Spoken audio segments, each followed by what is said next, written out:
What's up, guys? UFC 315, Della Maddalena versus Bilal Muhammad is this weekend, and I'm here to break down the fights, show my picks, and, give some betting advice based on what I think's going to happen in each fight. Um, we will start with the early prelims, move up to the main event. Let's get started with that.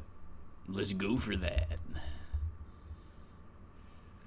We're going to start with the bantamweight division. We've got Brad Katona versus Begzat Almakhan. Starting off great already. I'm going to be picking Begzat. I think that his finishing potential is just very good. Honestly, he'll probably get it done in the first round. Brad Katona looks like he's in insane shape this weekend, though. I put out my picks very late this week, so I'm doing this on Saturday. But Brad Katona looks in insane shape. He always does, but I don't know. I think that Almakhan's just more of a finishing threat. He may not be as experienced as Katona at the higher levels, but dropping Umar, he did look pretty decent in the Umar fight for debuting against someone of Umar's caliber. So I'm going to be picking Almakhan to catch the finish. I think he's going to clip Brad Katona and end up finishing him. Moving up to the featherweight division, Daniel Santos moving up for the first time to the featherweight division, I believe. He had been a bantamweight, yeah. I think that's, it's a decent move for him. He's going against the guy who got hit with a 36-piece combination and finished by it. But I do think Jung Young Lee, the better fighter here, just hope, maybe Daniel Santos gets it done, but I think Jung Young Lee gets it done by decision. Actually, you know what? We'll pick by... Yeah, we'll pick by decision. Although he could finish. He could end up finishing Daniel Santos. Marc-Andre Barriault versus Bruno Silva. We're up at the middleweight division with this one. We've got the impeccable Bruno Silva on a 4-fight losing streak and Marc-Andre on a 3-fight losing streak. This is a hopefully both people go home type of matchup. Like, we just cut both of them when this fight's over with. But yeah. They're both old and on losing streaks. Neither one of them are too great of a fighter. We're overpaying both of them. We're going to go with Marc-Andre Barriault by decision. I just think Bruno Silva is not cut out for fighting anymore. He's not very good. I mean, Marc-Andre Barriault's not been the best lately either, but he's shown more potential than Bruno Silva as of late. Moving to the light heavyweight division, we have Navajo Sterling versus Ivan Erslan. I feel like this is one of those trap fights where Erslan could actually get it done, especially seeing as how he's a win one, lose one kind of fighter, and he just lost one. I could see him using grappling as a fallback, kind of like how Ian Cutelaba did against him himself. I'm gonna go with Navajo Sterling by KO. I think he's going to end up clipping Erslan. I think it's going to be maybe a tricksy first round for him. And then in the second round, he starts to, feel his rhythm a little more, feel the distance, understand his timing and stuff like that, and end up clipping him on the chin. I feel like this card's going to be pretty solid outside of a couple fights. But I guess I might be wrong. Moving on to, we're not moving to a different division. We're staying in this division. It's going to be Modestas Bukauskas versus Ion Cutelaba. Modestas Bukauskas has been looking pretty solid as of lately, but his wins are against Marcin Pragno and, Rafael Caquera, who is a guy who they signed just to let people tee off on them, I swear. He lost to Vitor Petrino. That is a tough loss. So I'm going to be picking Ion Cutelaba. I weirdly think he's the better and not smarter fighter, but he is more willing to use his other skills. He will back up on those other skills when it comes down to it. I feel like he's going to get a finish. I feel like he might get a finish here over Modestas Bukauskas. Bukauskas is chinny, and Cutelaba does swing for the fences when he's not grappling you. But he did lose to Felipe Lins. I mean, my God. We're going to go with Cutelaba by decision. I feel like this is going to be one of those like entertaining at first kind of fights, and then as it slows down, we're going to get more into the grappling and clinching. Not as much fun. Cutelaba by decision, though. I could see him very well getting a knockout in this fight, though. I very much see him having the more finishing potential of the two.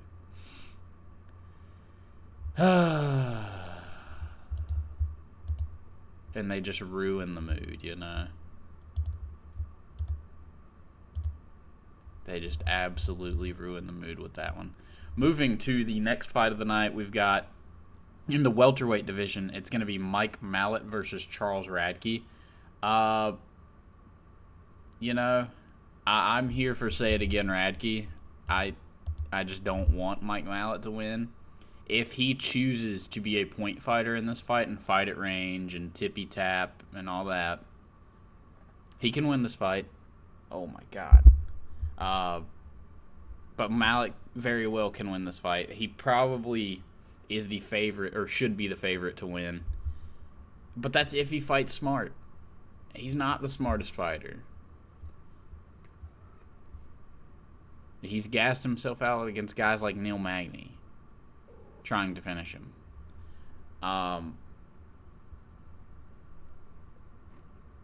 I'm picking Charles Radke to knock him out in the first round. I think Radke's going to pressure him as hard as he can. Get after him. Force him to make mistakes. He is a foolish fighter. Like, he will make mistakes if you force him. And if you pressure him. Although the size difference, it is worrisome. It makes me think that Mike Mallet's going to, poke and prod at range and just jab, circle, leg kick, and run away as much as he can. But I'm going to choose Radke by power of, say it again, he's in front of a Canadian crowd, so if he doesn't win this fight, that's kind of sad that he won't get to say that. But, Radke, round one knockout. He's going to get this done. Moving on to the lightweight division, we've got Benoit Saint-Denis versus Kyle Prepolek. Kyle Prepolek coming back into the UFC off of a 3-fight winning streak. Short notice against Benoit Saint-Denis. Prepolek gets finishes. He gets a lot of KOs. So maybe he clips Benoit, and I mean it wouldn't be too terribly surprising at this point for him to clip Benoit. But I'm going to be picking Benoit Saint-Denis by first round submission. I think he's gonna get this dude down and submit him pretty quick. Yeah, moving on to the next fight of the night. We've got Oh, that's interesting. We've got Natalia Silva winning.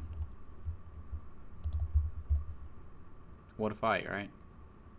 Moving on to Jose Aldo versus Amin Zahabi. Another one I'm not too happy about. They've disrespected Jose Aldo entirely too much. This is bullshit. He shouldn't be fighting some no-name Ariel Helwani lookalike who has accomplished absolutely nothing in his career. Anyways, I've got Jose Aldo winning. I think that unless Amin Zahabi holds him against the cage, there is nothing he can outdo Jose Aldo in this fight. He cannot outbox Jose Aldo. He cannot outleg kick Jose Aldo. Jose Aldo will check every single one of them. He knows how to read leg kicks. He will not out wrestle Jose Aldo. He can hold him against the cage. That is a possibility because Jose Aldo just likes to be held against the cage when it comes down to it. Not seriously, but, it's something he's fallen victim to several times. I do not want that to happen. I am willing Jose Aldo into beating the shit out of Amin Zahabi. He is going to beat the shit out of him. It's going to be a decision, probably. And he probably will not leg kick. But that's just Jose Aldo nowadays. He's a boxing, heavy, sprawl and brawl kind of guy. He's just awesome at it. Moving back up to featherweight, I kind of like that. I don't like how he looked on the scale at all. He looked horrible. But anyways, we're picking Aldo by decision. Oh my god. A co-main event like this, huh? Ooh. We've got an upset. Not an upset, but we've got a title changing hands. Got foot rot by decision, I guess. Title changes hands. That's what the coin says. Moving on to the main event of the evening and the only real title fight. Belal Muhammad versus Jack Della Maddalena.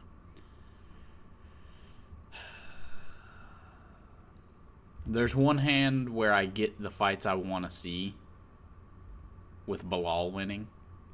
And in the other hand, I get fights that I will still want to see, but I care less about if Jack Della Maddalena wins. With Jack winning, we get Islam versus Jack Della Maddalena, and we get Ilia versus Charles Oliveira. Those are fights that I don't want to see as much as I want to see the fights if Belal wins, which would be Islam versus Ilia, and then Belal versus whoever's next at welterweight, which I'm fine with. He has a slew of contenders. I think Jack Della Maddalena wins this fight by KO. I think he's going to get it done in the 4th round. I think there's going to be a couple, not troublesome moments, but moments where he has to work and get himself back up from the feet, and he gets to pepper him with some shots in that round. And maybe we are sitting there questioning, Jack did a solid amount of damage that round, but, who do you give that round to, even though, Belal got, 2 or 3 takedowns? But I think round 4 is going to be where he finally lays a finishing shot. Maybe round 2 we get him dropped, I think it's either going to be round 2 or round 4 that JDM gets the finish. I think he's going to land some heavy shots, good body shots. He's great at throwing body shots. And I just think he's going to be able to not out-grapple Belal, but I think he's going to be able to get up pretty consistently with not minimal effort, but with good efficiency. He's going to be using good efficiency to get up. So I think JDM's going to be sitting there landing heavy shots. Belal doesn't go for super efficient takedowns, which is why I think Belal's going to gas before JDM does. And I think he's going to get heavy shots landed on him. I think we're going to see how tough Belal is in this fight. I think he's going to be a tough guy to break. That's why I think it's going to take till about round 4. If JDM is standing up with him the entire time, though, it will not take until round 4. Round 2 would be the call. Anyways, I've got JDM winning this fight. I do think Belal gets some takedowns in it. I think it's going to be an impressive fight for Belal as well. I do think people are going to look at him a little bit differently after this fight. I think this fight's going to be kind of exciting. He has to push the pace on JDM to tire him out. And JDM has to push the pace on Belal to get a finish. This is a great fight, I think. Anyways, those are my picks for this card. We can kind of go back over them. We've got JDM by KO, Foot Rot by decision, Jose Aldo by decision, Silva by decision, Benoit Saint-Denis by submission, Radke by KO, Jazdavicius, Jesus Christ, I can't say her name, by decision, Ian Kutalaba by decision, Navajo Sterling KO, Burial decision, Lee decision, Katona KO. Should be a little bit of a fun card. Last week, I think we went 7 for 12. Yeah, we went 7 for 12 on fight picks, so not the worst, not the best. We had Sandhagen. I didn't have the Bo Nickel upset coming. I am,